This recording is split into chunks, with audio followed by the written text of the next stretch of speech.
Okay बेटा, हम लोग पहुंचे टाइम वैल्यू ऑफ मनी पे, यहाँ कंपाउंड इंटरेस्ट। ये क्वेश्चन नंबर 4, ये बहुत ही छोटा और इजी क्वेश्चन है, बहुत इजी है। यहाँ पे लिखा find the amount that rupees 10,000 will become. अब ग्रामर पे ध्यान दो, हर एक शब्द पे ध्यान दो। फाइंड द अमाउंट मतलब फ्यूचर वैल्यू फाइंड आउट करनी है। दैट रुपीज 10,000 विल बिकम, तो 10,000 हमारा प्रिंसिपल है और 10,000 हमने एक बार ही इन्वेस्ट किया है। विल बिकम आफ्टर 20 ईयर्स, ये 20 ईयर्स हमारा एन है, number of years 20। At compound interest at 5% calculated annually. At 5% मतलब हमारा रेट ऑफ इंटरेस्ट 5% है, आर 5% है। कैलकुलेटेड एनुअली, कैलकुलेटेड एनुअली मतलब हमारा k इक्वल टू 1 है। तो ये 10,000 प्रिंसिपल हुआ, प्रेजेंट वैल्यू हुआ, कैपिटल P हुआ, ये 20 हमारा n हुआ, रेट ऑफ इंटरेस्ट r मतलब 5 हुआ, और कंपाउंड इन एनुअली मतलब इंटरेस्ट की कैलकुलेशन साल में एक बार ही करनी है, तो k हमारा 1 हुआ। आगे इसको मैं सॉल्व करके बताता हूँ। ये हमारा ऑप्शन 1 मतलब फॉर्मूला मेथड। तो कैपिटल A फ्यूचर वैल्यू हमको फाइंड आउट करना है, तो मैंने ऐसे लिखा है A equal to A, present value 10,000 है, रेट ऑफ इंटरेस्ट 5% है per annum, number of years 20 है, और क्योंकि यहाँ पे इंटरेस्ट की कैलकुलेशन साल में एक बार करनी है, इंटरेस्ट इज कंपाउंडेड और कैलकुलेटेड एनुअली, तो k इक्वल टू 1 होगा। बस अभी मैंने सिर्फ फॉर्मूला लगाया, टेबल A1 वाला। टेबल A1 वाला भी यही फॉर्मूला होता है, टेबल A3 वाला भी यही फॉर्मूला होता है। वैसे अगर आप लोग टेबल्स यूज कर रहे हो अगर, तो ये टेबल A1 का क्वेश्चन है, ये टेबल A1 का क्वेश्चन है अगर आप लोग टेबल्स यूज कर रहे हो तो A equal to P multiply by 1 plus R upon 100 के रेस टू n के, ये फॉर्मूला होता है फ्यूचर वैल्यू फाइंड आउट करने का। अगर अमाउंट हमने एक बार ही इन्वेस्ट की हो तो ये फॉर्मूला होता है, ठीक है। Here the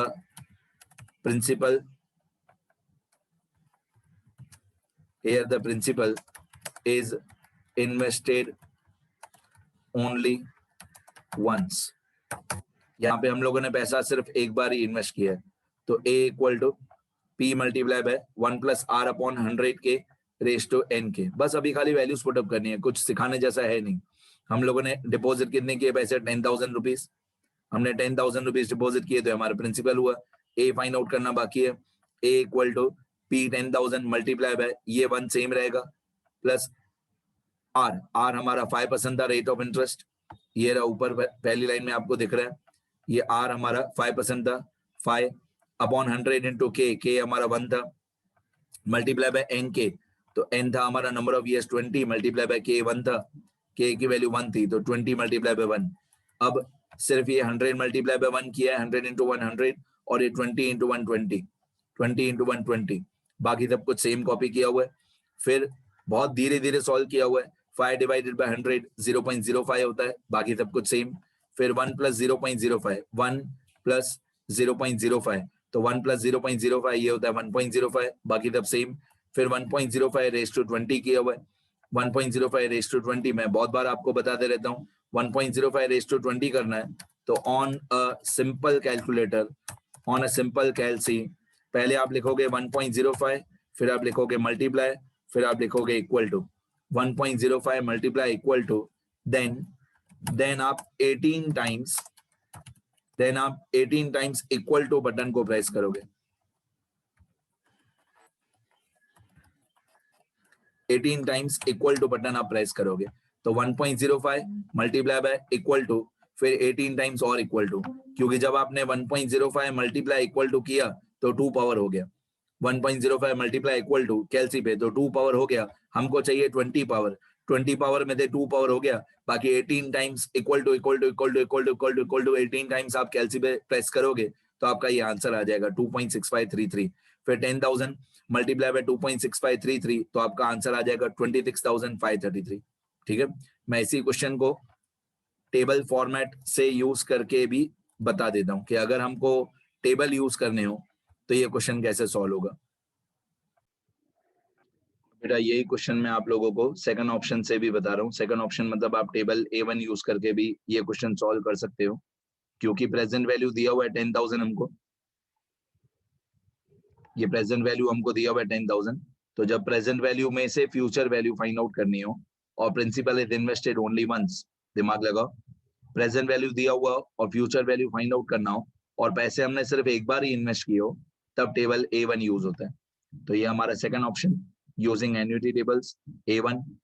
अगर हम टेबल A1 यूज करते हैं तो क्वेश्चन में दिया हुआ है रेट ऑफ इंटरेस्ट 5%, ये 5% पे मैंने एक रेड लाइन बनाई है और नंबर ऑफ ईयर्स दिया हुआ है 20, तो 20 ईयर्स में 5% में हमारा वैल्यू ऑफ एन्युटी है 2.653, ये इसको आप डिस्काउंट फैक्टर बोलो या वैल्यू ऑफ एन्युटी बोलो, 2.653। तो हमारा ए का फॉर्मूला होता है ए इक्वल टू, मतलब future value equal to present value multiply by value of annuity from table A1। आपको पता होना चाहिए कि टेबल A1 कब यूज होता है। 4 टेबल होते हैं, table A1, A2, A3, A4। तो टेबल A1 कब यूज होता है, जब पैसा हमने एक बार इन्वेस्ट किया हो, प्रिंसिपल दिया हुआ और फ्यूचर वैल्यू फाइंड आउट करनी है। पैसा एक बार ही इन्वेस्ट किया है, प्रिंसिपल दिया हुआ है और फ्यूचर वैल्यू फाइंड आउट करना है।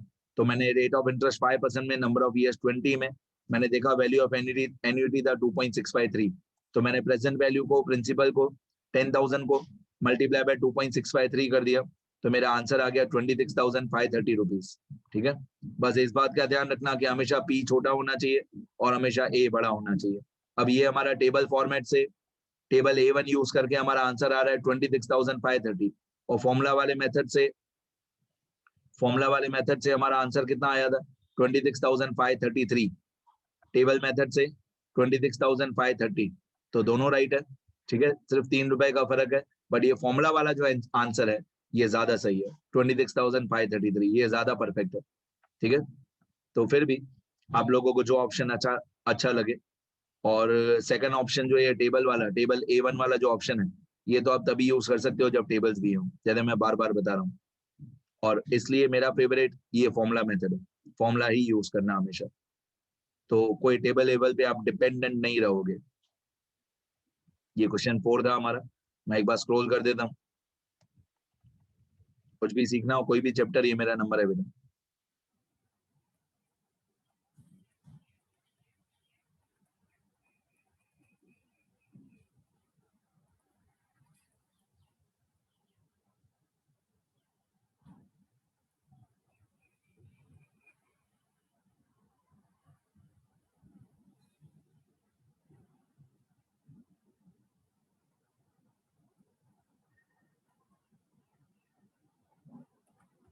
ये पहला ऑप्शन हो गया। अब सेकंड ऑप्शन, ये सेकंड ऑप्शन,